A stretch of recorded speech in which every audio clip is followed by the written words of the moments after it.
So with the month of May ending, here comes another video of me breaking down all of the movies and TV shows that I watched throughout the month. May was a really weird month, kind of light when it comes to the actual movie content that's newer, so I watched a lot of old stuff, a lot of streaming stuff. But overall, there's a lot of good stuff to get right into, so I'm not going to waste any time. Make sure to subscribe, and also slight spoiler warning ahead for some of these. So I started off the month with James Gunn's conclusion to his Guardians trilogy, as well as his final MCU film before going off to make probably shitty DC movies. Guardians 3 is a film that differentiates itself from the recent MCU movies by choosing to not be shit. It's an emotional journey that takes us into the backstory of Rocket Raccoon, focusing the entire story on his character and his background. And although I think because of this, the film does feel a little bit disconnected from the rest of the universe, and some of the characters just feel a little bit more underutilized than they did in previous movies, the movie still manages to tell an engaging tearjerker story that brings the decades-long story arc of the Guardians team to a satisfying conclusion. This film has some of the best music supervision as well, and overall just a good time. I then watched the entire season of Succession Season 4, and I'll have an entire video to describe my thoughts on that season, but for now, all I have to say is... privacy, pussy, pasta. I also watched Season 3 and 4 of The Sopranos, and this is another one I'll talk about more in depth when I finish the entire thing, so look forward to that next month. But what I will say is this: Paulie Walnuts is a hero on my channel. And the story. I then watched the rest of Barry Season 4, and whichever idiot at HBO decided to air this season directly after Succession on Sunday nights was an absolute moron. I'll have more on this one in its own video as well soon, so look out for that. I moved on to The Peanut Butter Falcon, a really fun and lighthearted picture starring Shia LaBeouf, who befriends a runaway who has Down syndrome named Zach, and they grow a brotherly bond on the road as they make their way to this wrestling school. It's a really simple and touching story. If you have like a family and you need something to watch, or something a little bit more foreign to me, like a girlfriend, and you need something to put on late at night, this is the type of feel-good movie to really put you in the mood to, shit. I'm actually not sure. Shia is awesome in this film, and he continues to be one of the most underrated actors working today, and overall, I really don't have anything negative to say about this one. It's just a decent movie. Then watch Super, and my god, Elliot Page would have been the perfect Ellie back in the day. This movie is fine. I mean, it contains all the James Gunn humor that you come to expect at this point, and it also has a really unique performance from Rainn Wilson. But there's something this film is just kind of lacking. I don't know if it's heart, or maybe something like, maybe it just needed a bigger budget so it can go a little bit more crazy on its concept, but at points it just felt a little bit half-baked for me. Still definitely a unique superhero film that I could definitely recommend checking out. I've also been watching Silo on Apple TV, and I love it so far. This is a unique little sci-fi thriller mystery show starring Rebecca Ferguson, which tells the story of a post-apocalyptic society of humans who are stuck living inside a massive silo. They have their own civilization, government, and culture, and there's only one catch. Anyone who chooses to leave the silo and explore the outside world dies almost immediately due to poisoning. Of course, this sets up the mystery and conspiracies of what's actually going on outside, why are certain people lying, etc., etc. The first episode of the series was extremely strong and immediately hooked me, and I'm incredibly excited to see where the rest of the season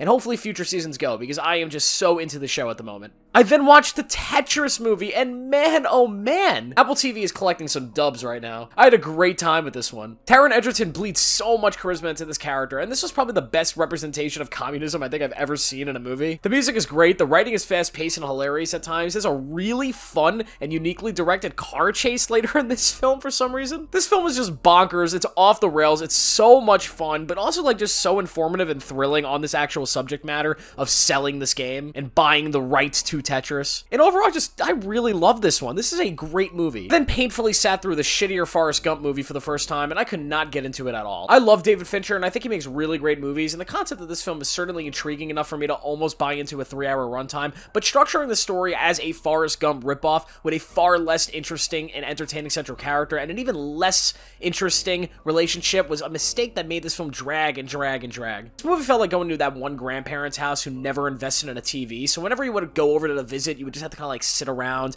and wait for the suffering to end. I just never want to ever watch this movie ever again. I then watched Slither, and I didn't really love this one. It felt like a very generic alien story to me that I've seen kind of a million times, but at the very least, it mixed in the classic and always funny James Gunn dialogue, as well as the really, really fun Michael Rooker performance. Also, Elizabeth Banks is in this one, and I'd just like to point out that she directed one of the greatest films of the year, and maybe of all time, Cocaine Bear. I then watched Blackbird, and the reason I made that Cocaine Bear joke is because Cocaine Bear was actually Ray Liotta's last credited role, and although he is a lot funnier in that film, his performance in Apple TV's Blackbird is possibly the best of his entire career and left me speechless. This show was another win for Apple TV, telling the true life story of drug dealer Jimmy Keene, brilliantly played by Taron Egerton yet again, taxed by the FBI with extracting a confession from crazed killer Larry Hall, played incredibly by Paul Walter Hauser. The story is absolutely insane and tragic and also just disturbing at times. It truly plays with the audience's emotions, telling most of the story from Jimmy's point of view, allowing us to form opinions on the surrounding characters, specifically Larry, as the information is delivered to Jimmy himself. This show could have been cut down to work as a film, I think, and just be a little bit shorter, because some of the episodes do have a healthy amount of downtime in them. But overall, this is definitely worth the watch. It is an excellent show. I then watched Come On, Come On, and yeah, I don't know, I guess it was charming, I guess. Phoenix is awesome in this film, and I definitely like the aesthetic of the black and white, and just the overall cinematography of the whole thing. The script is also pretty tight and decent, but ultimately I just found myself not that interested in the story from start to finish, and maybe I just watched this on the wrong night, but I don't know, it was fine, I guess. I then finally got around to watching all of A24's Beef, and yeah, it was pretty damn great, outside of a few forgettable episodes in the middle, but man, is this thing well performed. Specifically Steven Yeun giving my favorite performance of the year so far, and overall, this show is just so crazy. It ramps up every single episode, building slowly and slowly to a really, really great finale, and these two characters really colliding in a way that you just anticipate the entire show. It's phenomenal. We need a season 2, and this is just overall a great show. I then watched Donnie Darko, which holds the honor of being the fucking weirdest thing I have watched this month. Not all year, though. It was lacking a certain cock monster that some other film had. Donnie Darko, although incredibly dark and convoluted, sets up an incredibly fascinating mystery that leads to a very important conversation of themes in its subtext by the end. Jake Gyllenhaal is great and extremely young, and overall, this is a good watch. I recommend it. I moved on to The King's Speech, and no matter how much I can try, I cannot find myself to care even a little bit about the British royal family. As Hitler rampaged through Europe, plotting his mass genocide, the biggest issue facing our main characters in this story was overcoming a stutter. I don't know, man. It just felt kind of dumb to me. It was fine, I guess. Colin Firth is amazing, and there's some really good scenes in here. It's good. I then watched A Man Called Otto. I enjoyed this one. Another simple family story that'll have your average audience members bawling their eyes out by the credits. Tom Hanks is fine in this, and the writing is strong enough to keep you engaged throughout the entire runtime. I mean, it never really drags. It definitely could have been more, like they could have done more with the story, but it also could have been a lot less. So props for this film for choosing to be at least average, because not a lot of films choose to be average. I then watched Wes Anderson's Bottle Rocket and also Wes Anderson's Rushmore, and I'm going to have a full video out on all of Wes Anderson's films as soon as I see Asteroid City, so I'll leave my thoughts for then. I then finished off the month with The Little Mermaid, a film that I'm sure that kids are going to love, but I am in fact not a kid, nor do I enjoy any of these live-action Disney remakes. So this film didn't really work for me, like, at all. Halle Bailey is fine as Ariel, and her voice is absolutely amazing. She kills the singing scenes. The rest of the cast is kind of like whatever, except for Javier Bardem in this film, who is so funny